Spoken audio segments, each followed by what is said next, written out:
Hey, what's going on, everybody? Welcome back to the channel. My name is Jacob Restituto, and I'm a musician from Northport, New York. And today we have Colt, aka Mixed by Colt, here on the channel. Really looking forward to getting into this chat. Colt, thank you so much for taking the time, man. Yeah, for sure, man. Thank you for having me on. Looking forward Absolutely. to it. Absolutely. It's my pleasure. So you have had your hands in the music industry for quite some time at this point, and you've had your hands in many different assets of the music industry, whether it be DJing, whether it be mixing. Now that's in your name, Mixed by Colt. So I love to hear a little bit about your story for the people that aren't super familiar with the work that you've done. Yeah, so music's a long journey. So I've been doing it for 15 plus years. So I don't know which story to pick, but I could do the more recent. No, let's hear the whole story. I think that some people we sometimes people only see the recent stuff and they're like, oh my gosh, here he is. But here it's 15 years, bro. It's a journey. Give me a little overview of the whole 15 years. Probably first started when I was like sixth or seventh grade. I got a MacBook with GarageBand on it, and I just started.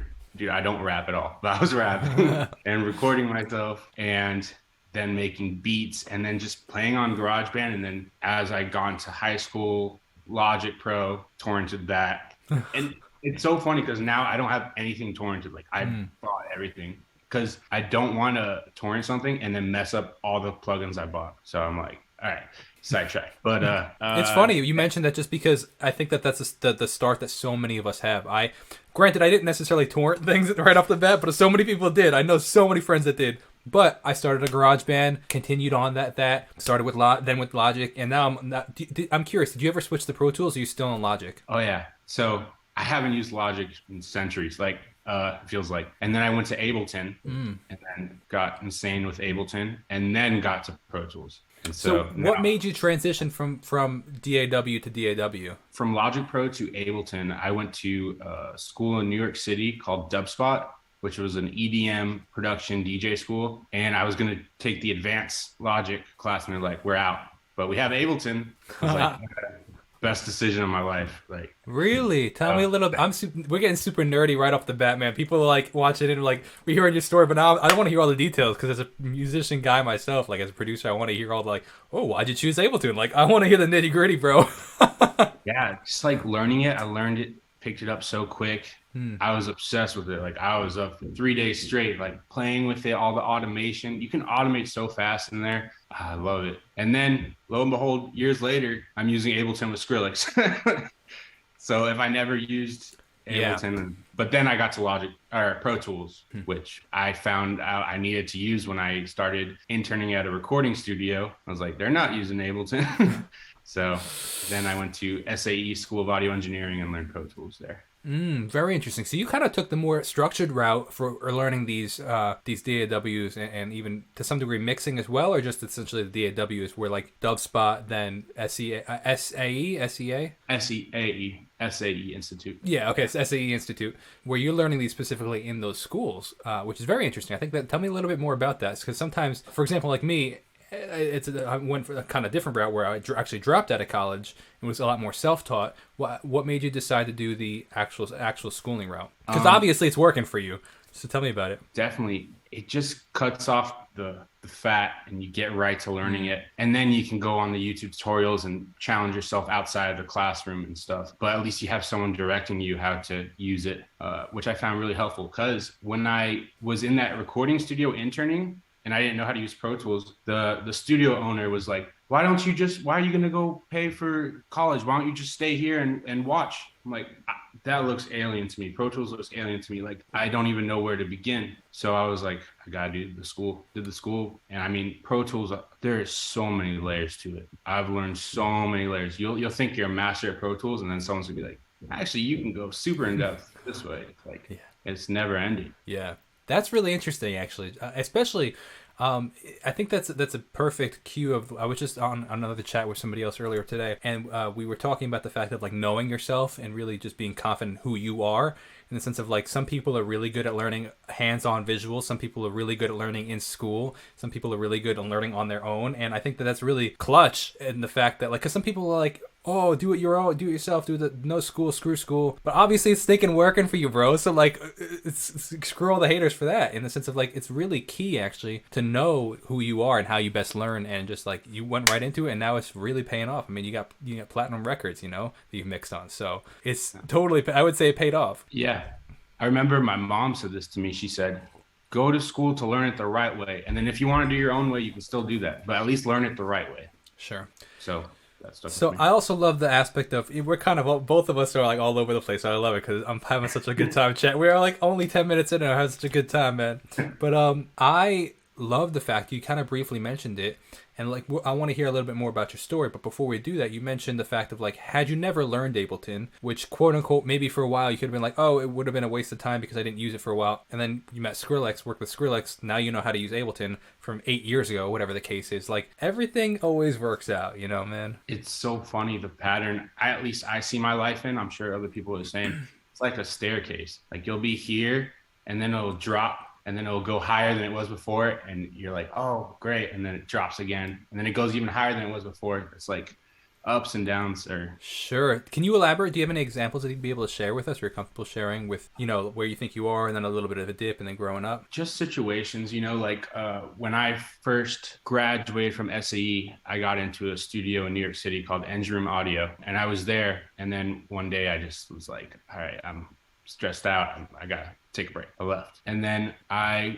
started instantly working at another studio called Jambox, and I remember I was like, dang, it's a cool studio, I love Jambox, but the clientele that was coming was not the same as Engine Room, because Engine Room had all the major league. So in my head, I was going through it. I was like, dang, I missed out. Like, this is my life now. Like, I'm not going to work with major artists. Boom, I moved to LA, skyrocket, and then the same thing happens, fall off in mentally, and then you go back up even higher, work with cooler artists. I just feel it's a pattern that it can really be a hard struggle, but to some degree though, if you recognize that pattern, it's almost like, okay, I know I'm in a little slump right now. That only means that the next thing is coming. You know what I mean? Yeah, but it's so hard to see. I hear you, bro. As a musician myself, I sometimes feel like there's these times where I'll like be like super like really like want to create, and then there's times where I'm like super not wanting to create, and then there's times in the middle where I'm like kind of just going along with it, right? Yeah. But it's interesting to like kind of ebb and flow in that and recognize, like you said, okay, like hey, it's okay that like, today I kind of just want to sit and watch Netflix for 2 hours because I know that like tomorrow or the next day I'm gonna be inside of my DAW recording for 12. You know what I mean? So it's kind of giving yourself that grace, because otherwise if you just push yourself too far, it's like it's gonna become a job that you hate. And it's like finding that balance within it. Yeah, man. That's exactly right. You start to hate it. You start to push yourself too hard, and you're like, I need to leave. I need to leave. So tell me a little bit about the journey of you starting off. You started as a DJ, then you got into mixing, and now you're mixing with some pretty mixing with every major label you've mixed with, and also you have, like I said, some platinum tracks. Tell me how that process, like how do you transition from DJing and getting even into mixing, and then creating relationships with labels and artists? Well, more recording for every major label. I haven't mixed for every single one yet. Going to. Amen to that, brother. I love that. Amen. But wait, what was the question? Sorry. So how did you transition? And tell me a little bit about the story about you transitioning from DJing into mixing or recording, both. And then how did you develop relationships to continue to grow your career in that? I was DJing, and I was in New York City at Dubspot to take my DJing even further, production, and after I took all the classes there, sound design, mixing and mastering, all that, the teacher, my mixing and mastering teacher, who's like a techno god, was like, you guys should go intern at a recording studio. I was like, all right, hell yeah, did it. I don't know how to wrap a cable and all that. And like this is like a whole different beast. This is like not just computer. It's like cables and microphones, and it's everything else different. But yeah, I was like, and then I thought they were getting paid a lot there. It was like $150 an hour. I was like, hell yeah. And so I was like, yeah, all right, I'm going for it. This is my path now. So that's how I got into recording. I love that, man. It's so cool. And then how did you start to develop these relationships with people where like, I assume you started kind of with musicians that didn't have necessarily, let's call them up and coming musicians, developing artists, right? And then how did you develop the relationships that you're starting to now work with some larger named artists? It's just through being in rooms with people probably is the majority of it. Instagram, people reaching out to me on Instagram. Do you It's find all that a lot of opportunity comes to you, or do you go out and hunt a lot of opportunity? weirdly a lot comes to me. I mean, I try to hunt, but when I hunt, it doesn't work out. The things that work out the most are the ones that come to me. Very interesting in the sense of I very much agree with that, and it's funny how like so much of us, so many of us, very much including myself, strive for those, like we're like working so hard, and so often so many things just come your way, and they're the easiest things ever, and it's like I wonder if the striving that we're doing over here is even worth it, or if it kind of, if it's all full circle. Who knows, man? Maybe we're just stressing ourselves out too much. Yeah. That no one knows. I hear you. I hear you. Manifestation, I'm not sure. Who knows, man? So I love talking shop with mixers, especially because as somebody that currently mixes all my own work, and I love to learn. So I'd love to hear some of your perspective on stuff. What, even though this is a completely subjective answer, there's no right answer to this. What would you define as like the perfect mix? The perfect mix, first of all, cannot hurt the ears at any moment. No resonances, no peaks, just flawless, like ice cream on the ears. It's gotta be like that. The spatial 3D has to be majestical. Every effect processing has to be just smooth and like magical. Like it can't be any more perfect. And just I think even with like cool delays or stuff like that, it's just like ingenious type of things, not normal 8 delay throw, like maybe 8 delay that spins into a 30-second or something like that. Like cool things like that. Ear candy. Yeah. To me, I think Skrillex has the perfect mixes, and that's like my main reference. Do you find yourself when mixing using other tracks as references to try and leveling up your mixes, saying like not necessarily recreating or copying, but it's like, okay, this is what I want to sound like quality wise. Let's see how I can recreate that. How are you honing and advancing your skills? 1,000,000%. That is everything, because you can really see where you are compared to other mixes out. I even take it a step further, and I will take a 3-band solo. I'll solo the lows compared to my lows. I'll solo their mids compared to my mids. I'll solo their highs compared to my highs, and like I'll like dissect it. I'll even go stereo. I'll take their highs and turn off the mids, and so you just hear the stereo, and you hear what's just in their stereo highs compared to my stereo highs. Like very interesting. I'll go in with it. I think it's super important to. Yeah, absolutely. So tell me, do you have any notes that you've like that have really stood out to you, being in the room with some great producers and some great mixers and artists in general?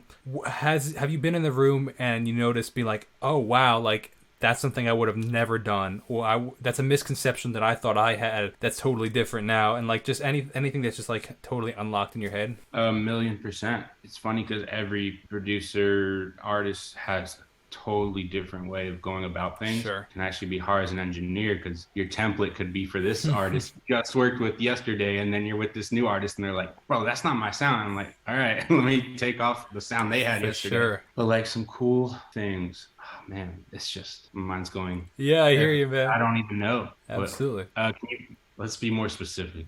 Sure. Do you, like, for example, like, do you find that, like, let's even hone it even farther. Like, when you mix, typically, are you mixing in the box? Or are you mixing like on console? In the box. Yeah. So inside of Pro Tools. Mm-hmm. So it's really mind blowing to me to some degree, because I was just on a chat with another mixer. And him too, like this guy's working with, tremendous names as well. And I blew my mind. He's like, yeah, I mix everything. He's like, he turned his laptop around. He's like, this is my desk. And it was literally just a desk in his Pro Tools sessions. And I was like, oh my gosh, man, this guy's mixing like huge names. And it's just all Pro Tools. And it's blowing my mind, because I think so many artists are like, oh, I need the analog gear. I need I need that full 40 rack, 32 rack, or a 32 track mixing board. And like so often that's not the case. It's just the ear of the mixer. It's not the gear, it's the ear. Exactly. 1,000%. Honestly, I just get too lazy to put gear in sometimes. I already got it on my computer, and I can use it 1,000 times over. But I think more important than the gear is like what you do with it. Elaborate on that for sure.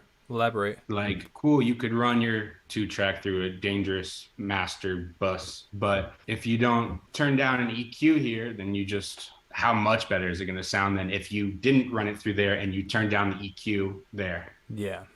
So it's using gear properly, essentially. and just having the right ears for it. Yeah. I mean, analog gear does make it sound better. Yeah. But you can replicate that. Exactly what the other guy was saying, man. It's really, really, really interesting. Absolutely. Do you have a specific preference of plugins that you find yourself using, or do you just kind of use whatever comes to you? Yeah. I have so many. I also have a lot of sponsors too who hook me up. Shout out Mic DSP, Slate Digital, Isotope, Event Side Audio, and Pickhock Cables. How do you decide, like, what's your go-to kind of setup with mixing? Let's talk typical mix, right? Let's talk drums. You're mixing some drums. So let's say pop drums, right? Typical chain of plugins. What are you using? Usually I'll start my template only has plugins for vocals to start off. But Okay, instrumental, let's switch then. Vocal plugins. But no, instrumental. We'll go on the drums because instrumental, nothing. And then there's this really cool techno producer, Tech House, and I remember he posted on Facebook years ago. He was like, "You know how I get my drums to sound so good? Because he has amazing organic drums." He's like, "No compression." It's like, dang. Sometimes really, you take the transients out when you're of course. So I like to be aware of that and not just throw a compressor on. And definitely I like to make drums punchy and boomy and stuff. Literally, if you listen to any of Skrillex's drums, I like them to be relative to that. Yeah. And then vocals, my vocal chain has changed so much. Let's elaborate before we get into that. From what to what? As I do recording sessions, you always make a little tweak. You might find a new plugin, you put it on. It's constantly morphing. My vocal chain's not done. But what it is, it's always like a place to start. And then I go in and just zone in and I don't even know what I do. I just know how to use all the tools and I'm just going by feel and adding a lot. Like my CPU is always like bursting. I have to like keep restarting because like it's on the dying edge. So I use a lot of plugins from where my start is. Very interesting. So let's talk typical pop vocals. What kind of plugins will you typically use on something like that? Like maybe not every single one, but what are some go-to plugins that you like using? Multi-band compression. So why multi-band over like a typical compressor? And regular compressor. Yeah. Okay. So both hand. Yeah, I use everything. I like everything really. I like to experiment. Like, I got so many plugins. It's like, I'm going to put you on, see how you make it feel. And if it's not working, all right, peace. I'll use multiple compressors, multiple EQs, multiple reverbs, multiple saturators, some delays. Like, there's no specific formula. How often do you find yourself using stock plugins versus like outside plugins? I'm always using outside plugins, but the only like stock would probably be like Deverb or like the EQ7 band just for a quick high pass filter. Maybe a lo-fi. That's about it from stock. Very on Pro Tools. Yeah. Are you in Pro Tools full time at this point? I'm trying to be now. Yeah. Before I have so many mixes where I bounce back and forth with Ableton. So I'm trying to be full-time Pro Tools now, just to keep it simple. Tell me a little bit about how you go from DJ school to then, starting to mix in some studios, work in some studios, to then working with Skrillex. How does that come about? I don't know. It just kept going. Being in the right place at the right time, or did one connection lead to another? I think, it's just one connection leads to another. Again, like I never like reached out to Skrillex or anything. Like I was just with someone, and then that someone brought me to this person, and then that person brought me to Skrillex. I didn't plan it, so it's like. Were you working in studio, or was it like kind of separate studios working on the same mix? We were in the studios. I wasn't mixing. I was recording from and like keeping track of the sessions. I would like convert Pro Tools sessions into Ableton for him, or vice versa. I was like engineer, but he's the GOAT at mixing production. He's insane. Yeah. Dude, I would stare at him at working for hours. I don't even know what he's doing still. He's so fast, man. He's so fast. He uses a lot of stock plugins. Like he's just, I think he just has like electrical magnetic field where he just touches stuff and it just works. Or it's years and years and years and years and years of experience for sure. Yeah. I love that, man.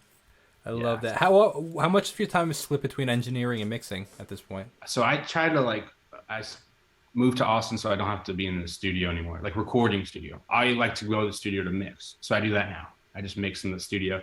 I found a great studio here in Austin, so do that. But yeah, recording, I think I'm a little over it. I got I've been in so many high pressure situations. It does take a toll on your like health, I think. Very interesting. So it's kind of knowing what's best for you and when it's time to make a kind of a career jump. Yeah. Very Yeah. interesting. Very, very interesting. You're like in Austin, you're working only on mixes. What's the next step in your career that you're working towards? Just being like the go-to mixer, major labels, the go-to mixer. Like, How do you know, those how have you found that those connections are built? Just through like working on one track, then getting sent to another track, or do you go to like label, parties or whatever? How does that connection build for you? I mean, it's everything. It's just networking, I guess, just because I've been in rooms with them too. Mm-hmm. Or someone will like find me on Instagram and then they'll be like, an artist find me and they'll be like, oh, let me tell my manager. Mm. Speak with them. Do you currently have management at this point for yourself? Not officially, Mm-hmm. but Do you I find do. yourself going in that route? There's days where I'm like, yeah, I would love that. But honestly, I always remember this term. If you shouldn't look for a manager will find you. When you're ready, a manager is going to find you. Very interesting. So Very, very interesting for sure, man. I'll keep working until a manager's like, I come on, like we're working. Yeah, I hear that for sure. Very cool, man. Well, I really appreciate your time. And one thing I love to chat with people with and hear their perspective on as kind of like a wrapping up closing question. I love to hear what is something that you currently know now in your career that you wish you knew at the beginning of your career? Engineering and dealing with clients is fun sometimes, but also can be extremely difficult. And you got to be mentally prepared to not take it personally sometimes. Someone's like, I need a revision. Don't be like, take it too personally. Yeah, that's great. Absolutely. I think kind of developing a thick skin, remembering that it's not a reflection of who you are as a person. It's just a reflection of the work that came out at that time of the day. Yeah. That's great, man. Well, I really appreciate your insight and everything that you've shared so far. And if you could just hang out for 30 more seconds, I want to first of all say thank you so much to every single person that watched this and made it through the whole chat. I'm sure there was some really, really, really great nuggets that you got out of this. Go check out all the stuff that Colt is doing over on his Instagram and on his music and all the stuff. So thank you so much. Best way to support this channel is by checking out my own original music and subscribing on whatever platform you're watching this on. That Mixed by Colt, thank you so much for taking the time, man. I really, really appreciate you. Have a wonderful rest of your day, everybody. God bless and peace out.